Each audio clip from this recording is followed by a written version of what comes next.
whether you should get the jab or not get the jab. I don't even give investing advice. Just give me a yes if we understand each other on that. But I just thought the craziness of the pandemic was just so bad. Where I said, okay, as soon as this thing is over, they're gonna go back and so many people are gonna pay a high price for this. I mean, there's so many different areas where now you're starting to see the cleanup, right? After it's over and facts are being revealed and we're finding out that some people were not as honest as they should have been. And also we have some economic consequences because of greed. Greed snuck in the room. I think that part of the greed that's really interesting is that big pharma, which is, very, very capitalist, very, very financially motivated. I'm completely convinced, to be honest with you, that I think they care much more about their money than they care about your health. That big pharma is to me a prototypical example of what happens when your society becomes too capitalist. It is it it's they don't really seem to value human life at the level that I think that they should, and millions of people are paying the price for it. I mean, I don't know if anybody's seen how many people are getting cancer now, and just all the different things that and I talked to a guy, a brother who's a veteran. When I spoke down in Killeen, Texas, a lot of veterans down in Killeen. And if you are a veteran, thank you for your service. And he was telling me about going to the VA. He said, "Man, every time I went into the VA, they were like, take a pill, take a pill, take a pill, take a pill." And he said, "I told him, like, stop giving me all these damn pills. Give me another solution." And I'll tell you, this is the financial incentive. This is the economic motivation. When they say money is the motive, money is the motive, and that's just what it is. And this means that in the midst of dealing with the way capitalism operates, I want you to think about it like this. Remember, you've heard me explain how money is a drug. Literally, money affects the same region of your brain as cocaine. Capitalism makes money into a god, right? So money becomes the god. The economics becomes the god. Well, when you're talking about an addict who's worshiping a financial addict who's worshiping money, you have to be really careful because it's just like in your own family. If you're dealing with a crackhead, you can't deal with a crackhead like the crackhead is like a regular person. I'm not saying crackheads are bad people. I'm sure many of them can be rehabbed and they're not trying to be evil, but you know who the crackhead is serving.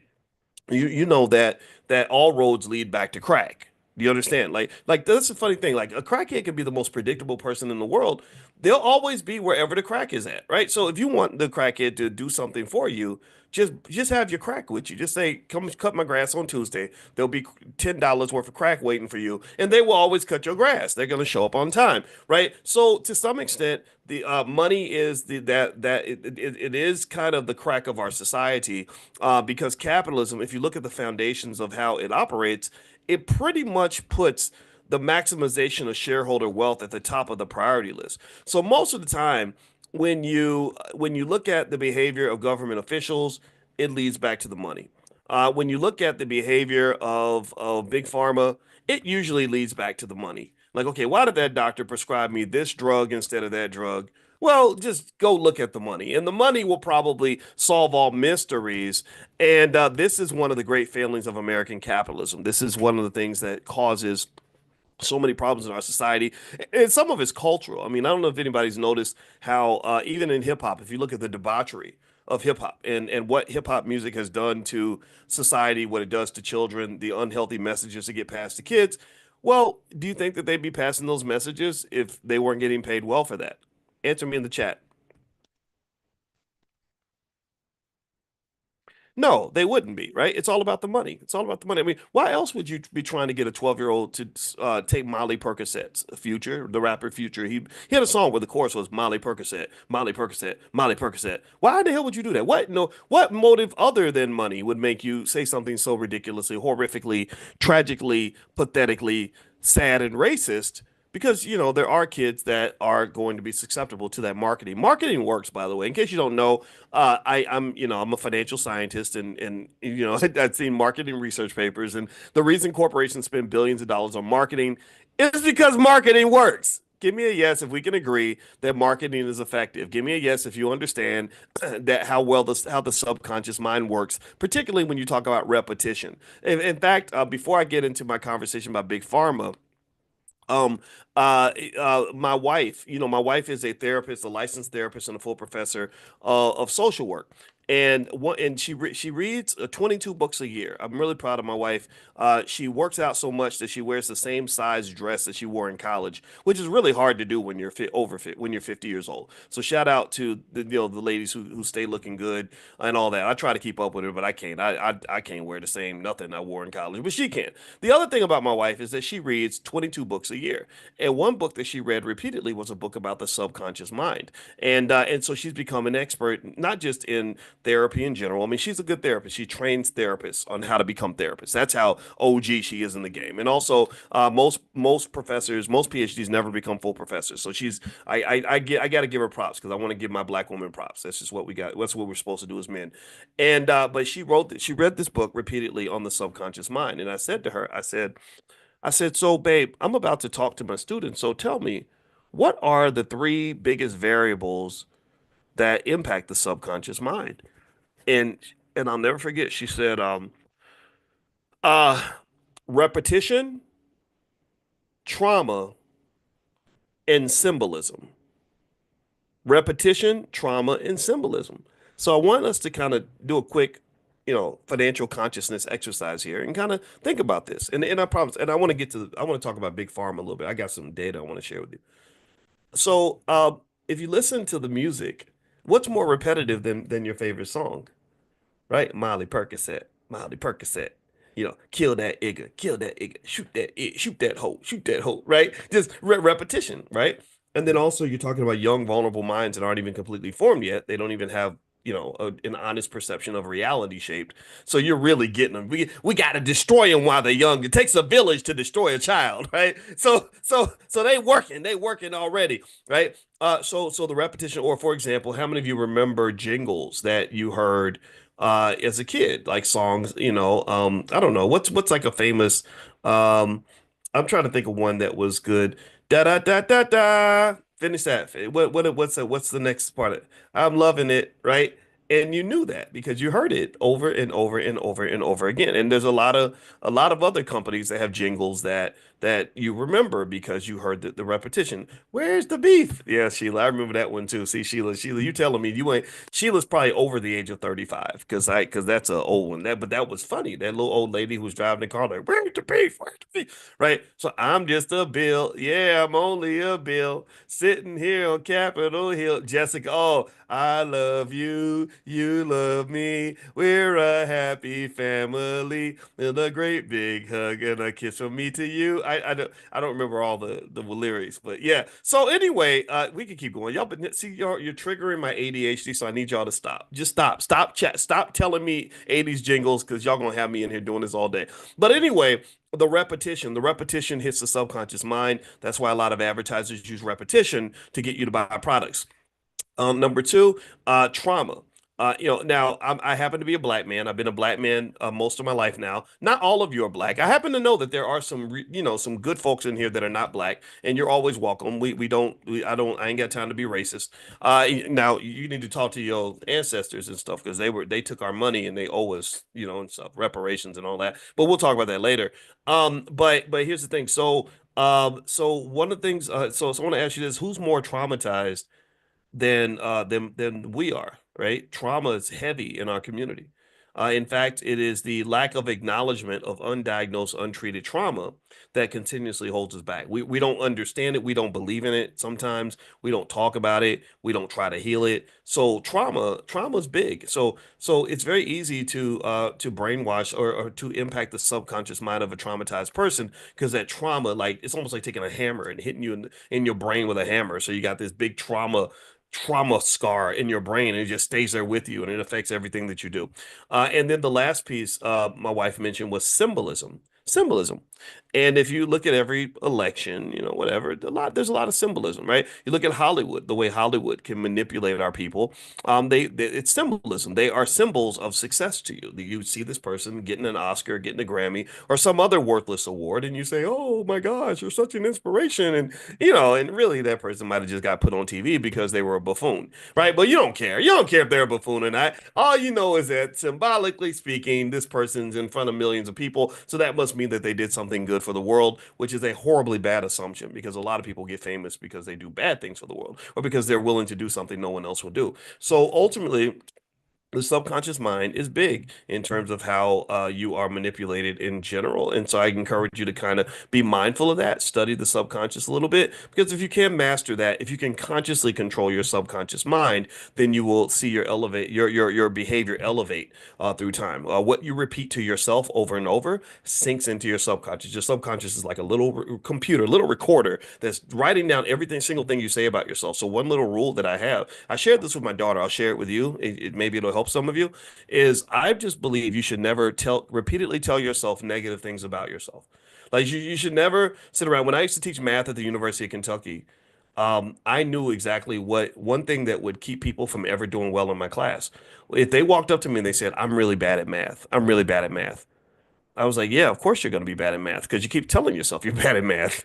So every time I put a problem in front of you, you're going to spend more time, so much time panicking over the problem that you're not even going to actually be able to solve it because you're not going to be good at math if you're too busy freaking out. If you're sweating, if you're in a cold sweat and you're shaking and all your insecurities are rising up, well, you're too busy processing. Pay attention now. Do you get what I'm saying? You're too busy processing your insecurities to be able to chill out, calm down, and solve the damn problem. So I could literally ask you, what's two plus two?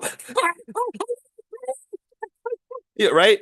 So stop telling yourself negative things about yourself, and also stop. Don't say negative. Don't ever say anything negative to your kids about them. Like you got to kind of separate the behavior from the person. This is what being around all these therapists taught me. You got to kind of say you're a great person, but that was a bad thing, right? Or you're so smart. Why would you do something like that? That's not what a smart person would do. That kind of thing, right? That way we can't mess the babies up. And then also you got to deal with your inner child. You got a little baby inside of you that you have to manage. And just one little rule, this is one little thing I tell our youngest is I say never ever repeatedly say negative things to yourself about yourself. Sure you're gonna mess up. Yeah, you're gonna come up short. Yes, you're going to make mistakes. But you should never just beat yourself up constantly over the mistakes. You just say, no, no, no, that's not how I operate. I should be at a higher level. I know I can do better. I'm going to keep trying. I'm going to be optimistic. Like every single morning, wake up and tell yourself good things. I can do this. I'm going to get up. This is going to be a great day. I'm going to make it amazing. Blah, blah, blah, blah. That's a secret. That's what I do. That's why I show up sounding like a weirdo every morning because I've been having a pep rally for Boyce since 5 o'clock this morning. So me and Boyce are hyped. We ready for the war. I ain't scared of none of y'all. Right? So really that's what I would say to you is like find that way to always be the best version of yourself because that gives you the best odds for success. I hope that was helpful. I know that that's not exactly financial, but I hope that that can help you, to kind of see some things in a certain way. Okay, just my little 2 cents, just trying to support you on that. All right, so anyway, before I move on, I'm gonna actually read some data to you. That was actually what I planned to do that 10, 15 minutes ago, but sometimes we get sidetracked. But before I do that, I want to mention really quickly, if you happen to be in Norfolk, Virginia, I'm speaking at the Black Diamond Weekend, and it's blackdiamondweekend.com. There's a brand called the Black Brand that's hosting this event. They were gracious enough to invite me in, so I'm going to come down there and speak. So if you live near Norfolk, feel free to drop by, support what they're doing. Blackdiamondweekend.com. That's their website, blackdiamondweekend.com. And then also, for those of you that that don't know, we have a new group, a new program in the Black Business School called Legacy Investors for Tomorrow. And this is all about estate planning, wills and trusts, everything about securing and protecting your estate. So if you'd like to participate in that, this weekend or for the next 48 hours, we're offering a massive discount for those of you that want to jump in for the first round and try it out and see if you like it. So make sure you get on the text list. I will text out a link and give you a special code where you can join. I think it's 76% off or 65% or something like that. It's some big percentage off.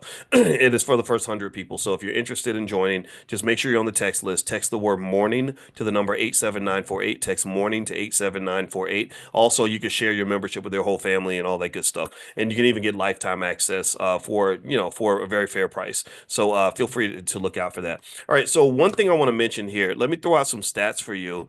There is so Big Pharma. There's a lawsuit. How many of you give me a yes or no if you saw the lawsuit with Big Pharma right now? Give me a yes. Did anybody see that? That right now, Pfizer is being sued by the state of Kansas for deceptive practices during the pandemic over that jab.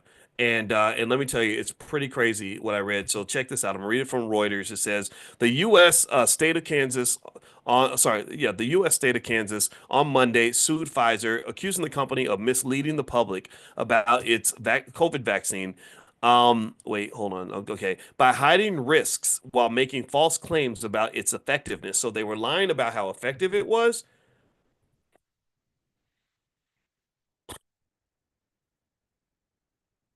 How many of you knew? Give me a yes in the chat. How many of y'all knew that that thing wasn't really working the way it was supposed to be working in the very beginning? Give me a yes. How many of y'all already knew? I'm not saying that it was bad or silly for you to get the shot or not get it. I'm not saying that at all. How many of you, like early, like probably could have told me this 2, 3 years ago that that thing ain't working, that something's not quite right? This is not rocket science. This was not something that was like a big mystery. Like, oh my God, you mean that highly effective shot that they gave us is it actually didn't work? People knew that. People were like, wait a minute, hold on. People are getting it and they're getting it and then they still getting it, if you know what I mean, right? Like you got it and then you got it again. Wait, I thought you were supposed to be protected. And so and I'm not again, I don't want to make this political. I just it's one of those things where it was very frustrating because you had people that could not go to work unless they took this shot. And I thought and when as that was happening, there were millions of people that were saying that's not fair. That is not fair. And now people have to go back and pay lawyers and get into class action lawsuits, and you're getting your money 3 or 4 years late after they ruined your life. This concerns me. This really speaks, in my opinion, to the significance and the importance of always kind of thinking of financial security as your plan B. It's your plan B, meaning that you don't know this could happen again tomorrow. It could happen again tomorrow. There could be another pandemic tomorrow, and it could be worse than the previous one. It could be, it could literally be something that's 10 times more deadly, right? Where you're making more and more decisions where you don't know which information is right or wrong, and it just becomes a complete mess. And so if you get to the point where they're like, think about this, there's no greater amount of pressure, I imagine, than people felt than to have somebody say, either get this shot or you won't have a job. Either get this shot or you're going to be financially insecure. Either get this shot or you're going to be economically stressed and desperate. You're going to be inundated. We're either going to put this thing in your body or we're going to inject you with a lifetime supply of extreme financial anxiety and stress. Right? Either way, you're gonna get injected with something. Okay, and this is the thing I want you to sort of hang your hat on a little bit or stick a pin in terms of understanding why economic independence is so important. Because what economic freedom does for you is it allows you the liberty to stand up when everybody else is telling you to sit your ass right back down. People that don't have economic freedom can't really stand up like that because you can't bite the hand that feeds you because then you're going to starve. So my question is, okay, which hand is going to be feeding you? I think we got to learn how part of economic maturity. I wrote about this in my book, The 10 Commandments of Black Economic Power. Economic maturity means you got to learn how to feed yourself. You can't be an economic baby your whole entire life. Your children should not be raised to remain economic babies. And a baby can't feed himself. A baby, if he does not get fed, is going to starve. But a big boy can eat with both hands and they can feed themselves in case there's nobody there to give them food. So my point to make here, and I'm not in any way trying to criticize anybody's financial situation. I know that the world is complicated. And maybe you haven't had time to implement some of the ideas we've discussed in this class. But if there was ever a time where financial freedom was more critical, I would say it was during the pandemic, because that was when they were messing up your money, they were trying to take away your career, and they were putting you in a situation where you had to make an impossible choice. And this is whether or not you got the shot. They could have put cyanide in that shot and that you still would have had to take it because if you didn't take the cyanide, you were not going to be able to go to work and you would not have a job. Again, so I'm not saying that they did that. I'm not saying they deliberately did anything. I'm not talking about what was in the shot. I'm not a medical doctor, but I really kind of want us to process this. This is why people like us have to be financially tight because it's not just the pandemic. I mean, a lot of us go through situations where maybe your boss is treating you badly and you want to leave, or maybe you're going to work is stressful for you. You hate going to work every day and you want to get away from that, but you don't have any choices because nobody prepared you for the economics. And the same thing is true when you talk about that generational wealth piece. I really am begging you. I'm not begging you, I'm telling you. This is where I don't give orders very often, but I'm giving you a damn order. You prepare for those babies. You invest for those kids. Buy some stock. That's all you got to do. Stay, if you running out to the mall and you ain't thought 1 second about taking a little bit of your mall money to buy some stock to protect your kids, I'm going to challenge you. I'm going to get I'm the person who says, I don't know if you really love that kid the way you say you do. This is me. I don't normally, y'all know me. I don't normally do this. I make everything optional. That's an area where I'm not optional because I've seen the data. Remember, I'm a financial scientist. That's what I do. All we do is we look at data, and I was like, oh, it's easy. Anybody who is consistently investing in the stock market and buying S&P 500 companies is going to have more wealth than all the people who don't. It's that simple. And you saw that this week. You saw with the election. You saw what the stock market did. The stock market had a damn near unprecedented rise the day after the election. Not because Trump made the market go up. He's going to take credit for it, I'm sure. That's what he does. But it was because the election was over. And if you look at the data, it pretty much says that most of the time when the election ends, the market has a big rally. That people that know money understand these things. So get your kids some money in the stock market so they don't have to make impossible choices. Because whatever we've gone through up until 2024, we don't know what the world is going to go through in 2034, 2044, 2054, 2064, 2074.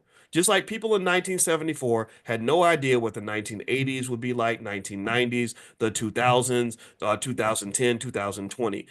You got to be ready for everything. Okay. So you have to prepare in life for the knowns, the unknowns, and the unknown unknowns. And that's what the future holds. The future holds a bunch of unknown unknowns, and you don't know what that's going to look like. But I can guarantee you that if I go 50 years in the future, money is going to make a difference. I bet if I go to the year 2075, I bet you that your great grandchild will be better off if they have money in their pocket than if they don't have money in their pocket. That much we know for sure. Okay, so it's up to you to make that decision. So let me keep reading here. All right, so it looks like in this lawsuit, basically it's saying that I remember the data had to do with pregnant women, and it was pretty terrible. They said that that they made some false statements about the drug, and they said Pfizer made multiple misleading statements. These sites, gosh, they keep on moving around, so I can't read the dang article.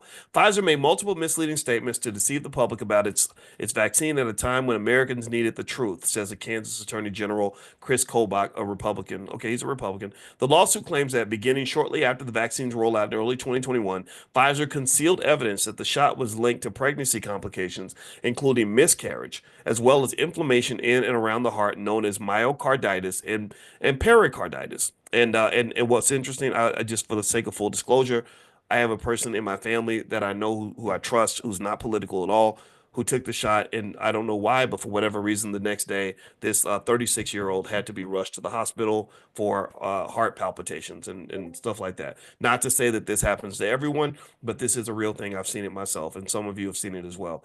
And so anyway, the FDA did issue a warning about myocarditis and pericarditis on the label, and they said the effects are rare and most often occur in adolescent boys and young men. A 2023 review of 21 studies by the U.S. National Institutes of Health concluded that the vaccines were not linked to miscarriage. Okay, well, this is, and I don't know how many of you believe that or not believe it. I'll just let you decide. Kansas also said Pfizer falsely claimed that its vaccine, which was developed by German partner BioNTech, for the original strain of the virus retained a high effectiveness against mutated variants. And it would prevent not only illness but transmission. So it keeps you from getting it and it keeps you from passing it. So they're basically saying that they're suing them. Now, let me tell you what I saw just, as a financial guy.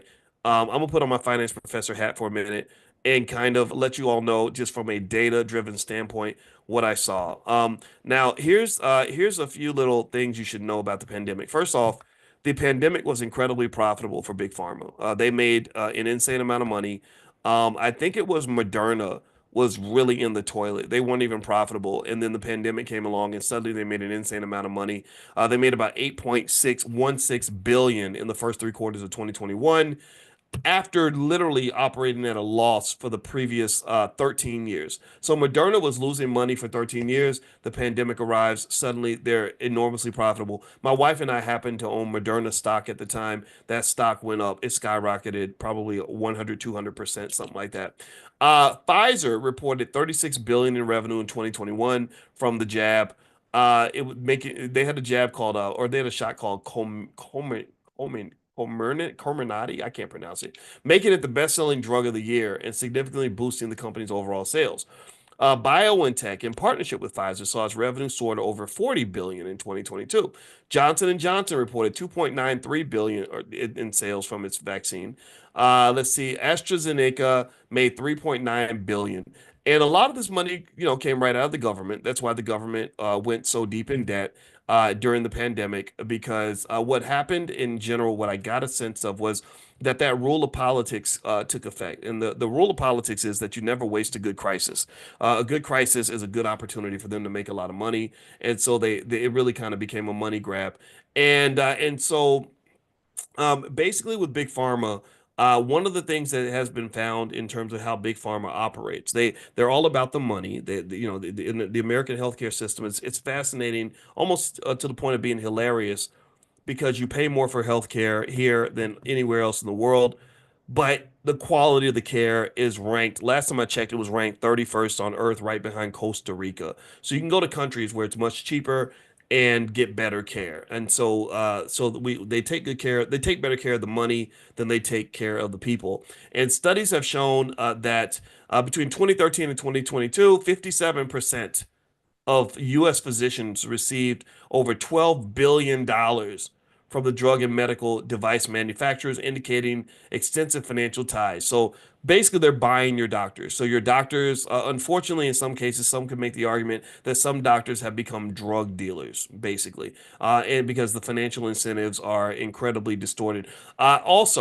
An analysis showed that over 700 doctors each received over $1 million from pharmaceutical and medical device companies between 2014 and 2018. Let's see. Studies have found that physicians who receive payments from pharmaceutical companies are more likely to prescribe brand name medications over generics. Inappropriate antibiotic prescribing. Research indicates that up to 43% of antibiotic prescriptions in the U.S. are inappropriate, contributing to antibiotic resistance and highlighting issues in prescribing practices. So you know how antibiotics are. If you keep taking them all the time and when you don't need them, then they're not going to work when you really do need them. And so the studies show that the doctors love to give you antibiotics when you don't actually need them. Now, no disrespect to doctors. I know a lot of you are in the healthcare field, and I know that, and I'm going to make the assumption that everybody here is ethical and that you would never do such a thing. But I imagine, give me a yes, if you can imagine somebody in that field doing this, right? Give me a yes if you can imagine somebody who's economically desperate, let's say a doctor or a nurse who is, who needs a little extra money and can justify, right? The decision could make some decisions that are impacted by the money. And what it is it's not so much a matter of like necessarily people saying, okay, I'm gonna blatantly do something that's illegal and unethical and terrible or harmful to the patient. I think that you can still be impacted by the money and still believe that what you're doing is good for the patient, right? Like, so for example, if I have a choice between giving you the generic drug or the name brand drug, and there's a financial incentive for me to give you the name brand drug, then maybe I go ahead and say, hey, as long as the patient's taken care of, then I'm okay with that, right? And but there's still a financial impact there. Like money is the great deceiver. I mentioned that to you guys. That money can be the devil if you're not careful, if you're not financially conscious. So you got to kind of think about where you get your money from, the reason you don't want to spend your life being financially desperate or paycheck to paycheck or struggling financially is that money will sneak in and kind of nudge you in a direction you might not otherwise go. I remember years ago when I was very young and I just started teaching college students. I was about 23, 24 years old, and I remember noticing how a little bit of money can have an impact on someone's life in a major way and they don't even know it. So for example, let's say you have a job and you're making 50,000 a year and you live in DC. Your spouse is happy, the kids are happy, everything's great. And then somebody offers you a job making 80,000 a year, but you got to move to Montana. Okay.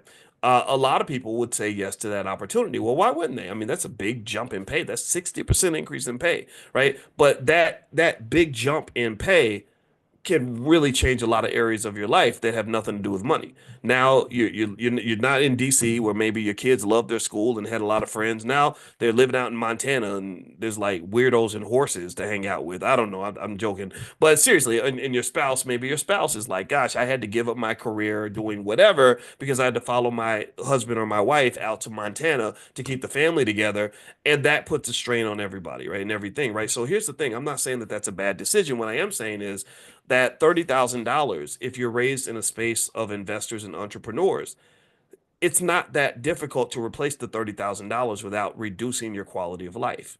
Do you understand? So part of the reason that you want your kids to have a Swiss Army knife of options when it comes to how they make their money is so they don't get stuck with impossible choices. Right? I don't want your kid to grow up thinking that the only way I can make 30,000 extra dollars is if I move all the way to Montana or whatever in that hypothetical. I want them to say, that would be nice. It would be easy, but actually, if I just work on my side hustle a little more, we can make that extra money. Or if if I just do something different with my real estate or whatever, right? If they have different options, they're not going to be impressed by 20 or $30,000 because they'll have 10 or 15 different ways they could go get that money. It's no different from dating. If you have somebody that's dating and they're financially secure and they know how to make their own money, they're going to choose their partner very differently than somebody that is financially starved. When you have a deficiency, the deficiency drives everything that you do. Like if I'm sitting here and I'm talking to you and I'm hungry, I'm going to try my best to focus, but really my hunger is really the thing that's on my mind the most. Or imagine if I have to really go pee. If I really got to use the bathroom, I can't think about all this extra stuff when I got to use the bathroom. I'm gonna say, hold on, you know what? I gotta stop. I gotta go to the bathroom. I'll be back in a minute. Do you understand? So you really want, I think self-awareness and consciousness comes down to understanding yourself well enough to know where those deficiencies are. A lot of deficiencies are formed in childhood. Maybe in if you grew up in a space that was economically scarce, where it was hard to get money, right? That's gonna affect how you view money as you get older. And this is where therapy can be beneficial because you can recognize the deficiency, fill the void, and not have the void driving all your behavior. So in capitalism, the big deficiency, the big addiction is the money, the money, the money. And so what has happened is that the pharmaceutical industry and big pharma and all that have done the unbelievably miraculous job of taking some of the smartest doctors on earth and making them into drug dealers. A lot of them, not all of them, but many of them. And I think that that's sad because a lot of people get harmed by this industry, and it shouldn't be that way for all the money that you're spending. Also, here's another thing. There's something medication overload among older adults. The Lown Institute reports that medication overload is a significant issue amongst older Americans where they just dump all them pills on you. Anybody ever seen grandma where she got like a bucket of pills with like 20 different things that she's got to take every day? And you just think it's almost like grandma's being held together with like duct tape and Elmer's glue, because she's taking all these pills and every pill has a side effect, and then the side effect needs another pill to deal with the side effect, and this is what the doctors end up doing.